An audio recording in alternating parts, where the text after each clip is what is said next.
Hey everybody, thanks for tuning in to The Joy of Hunting. This episode I have for you guys today is a little of a special one, so I wanted to preface it first. This is a public land archery hunt that I have from the 2021 season, so actually December 23rd, 2021 in Missouri. And this is a really special hunt. Not only is it on public land, but I had the opportunity to harvest a deer that I don't think I'll ever have an opportunity to do this again. And I wanted to wait until I got it back from the taxidermist. I wanted to wait until I got my aging documents back and everything squared away so that when I tell this story, it could be 100% complete and there wasn't any follow-ups needed or anything. So I hope you guys enjoy, and yeah, thanks for watching The Joy of Hunting. All right, this is December 23rd. I'm back on public land again, same piece I shot a deer on 4 days ago. Yeah. And coming to the spot I actually originally wanted to come to the other evening, but there was a truck in the pull-off here. So this is a probably about a 5 or 6 acre food plot. I don't know what they have planted. I don't know if it's green, but if it's not, I've got a couple audibles. But we're gonna get suited up, head that way, and see if it's worth us heading that way, to be honest. I don't know. Dressing a little light tonight. It's currently 58. Very light breeze from the south. And the way this is set up is this is a longer food plot, a little bit of woods between, and then a very long, narrow food plot back behind it that leads to private. But it's in this valley, and it's a creek bed actually. And I'm pretty sure it's a nice rub right up there actually. Holy crap, you can see that from the car. That's about 150 yards away.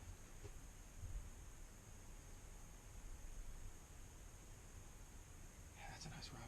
I'm pretty sure this gets hunted, but not during this time of year. Missouri alternative methods is this weekend, so I think it's going to get hit with muzzleloader.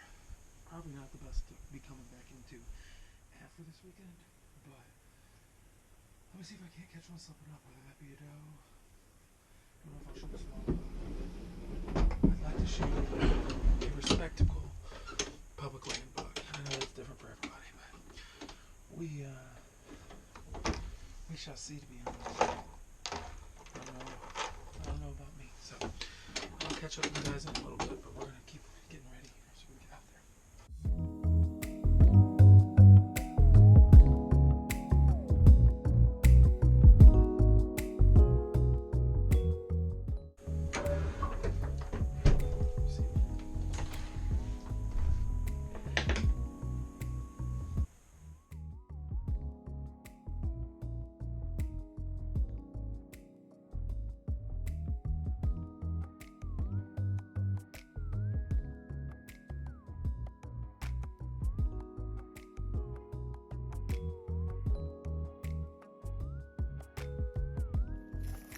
So I'm in this field right now.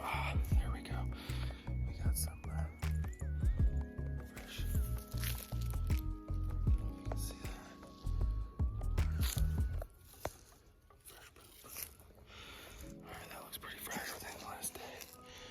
Gotta see a trail. Oh yeah, we got a trail coming through here, so this is a spot that I can come back to, I think. Alright.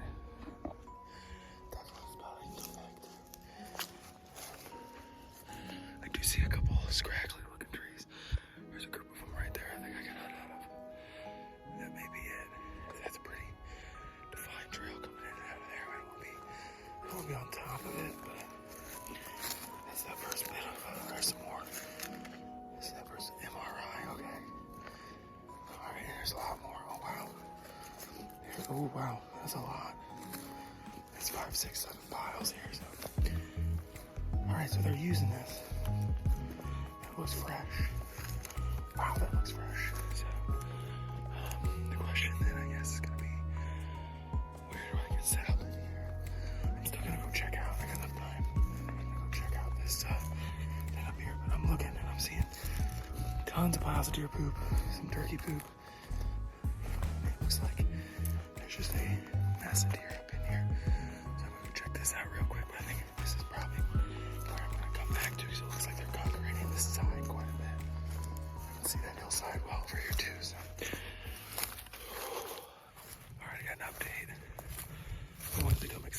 hidden food plot.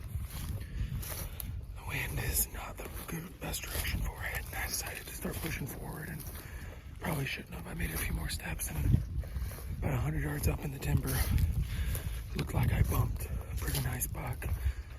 Nice for down here for sure. Definitely shooter.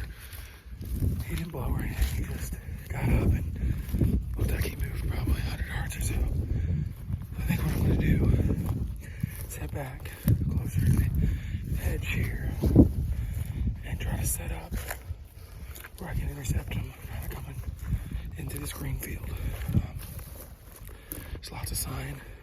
It's probably better back there, but I have to wait on a north or northwest wind, and right now it's straight from the south, which I know is blowing everything I have straight up in there. So I'll catch up with him a little bit once I get in the tree, but not a good start, but we can definitely we can work with that. So catch you in a minute.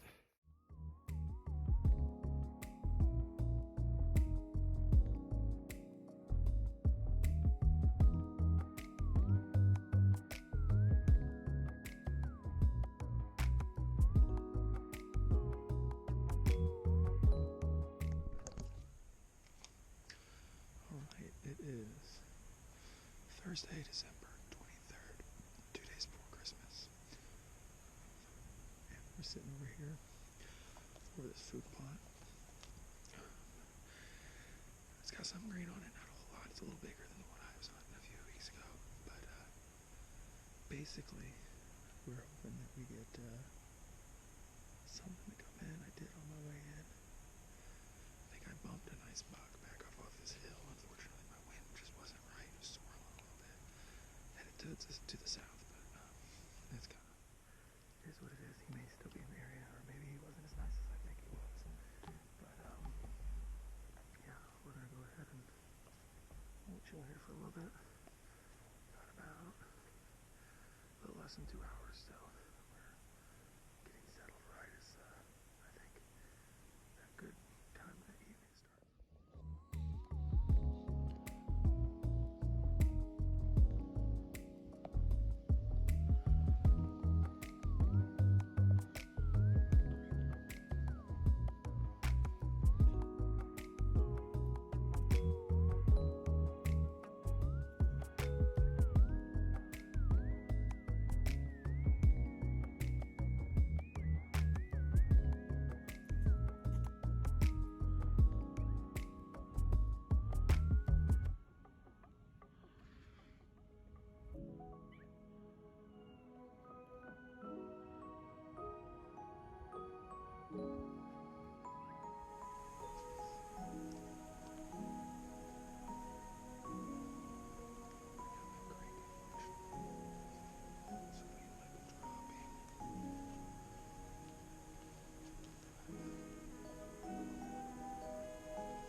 I was really quiet. It took about an hour to get my stuff down without a single flashlight, to get my stuff put away.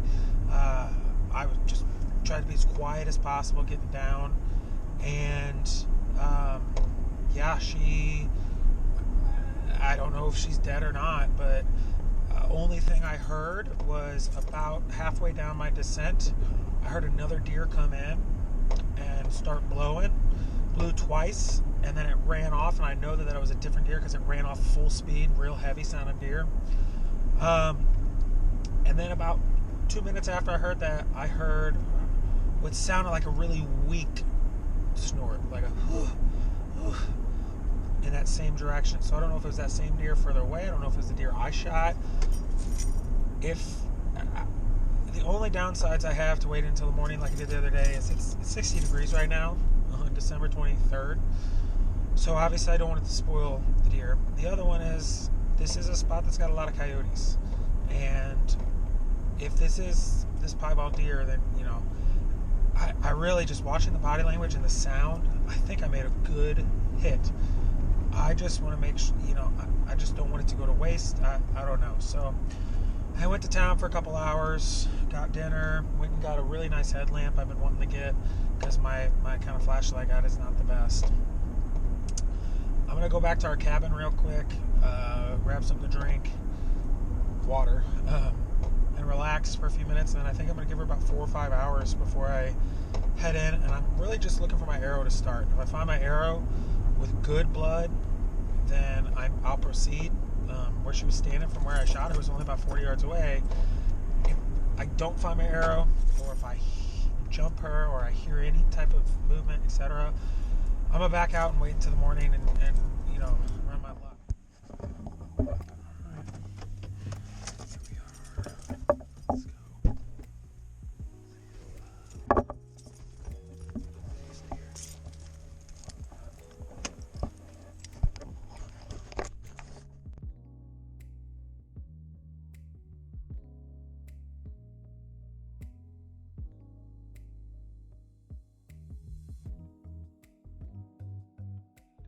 Bottom of the hill.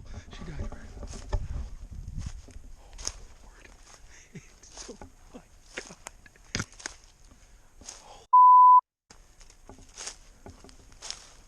Oh my god. Oh my god.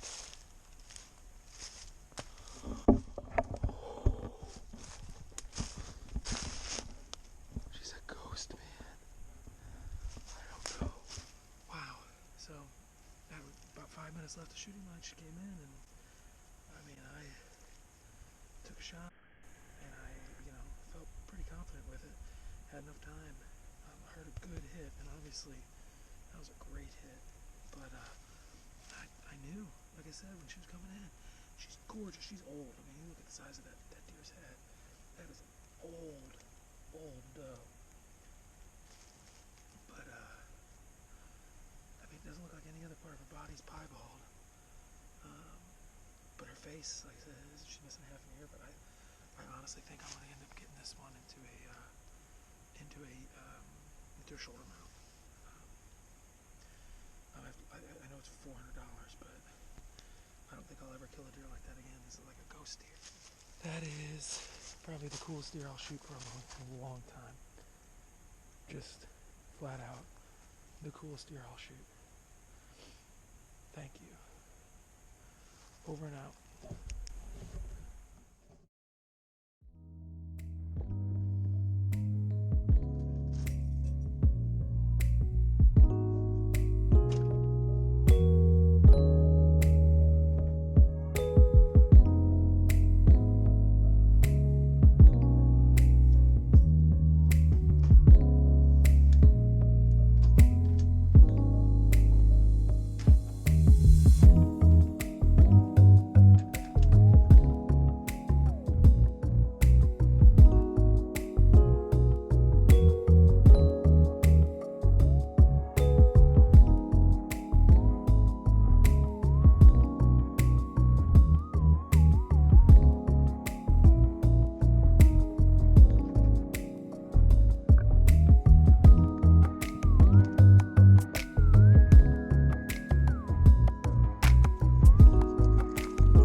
So there you go, 14 and a half years old, aged through deerage.com. I know that there's some variance to that, but looking at her teeth, looking at kind of her body and how broken down it was, and you know, she was an old deer. Her hoofs were completely worn down.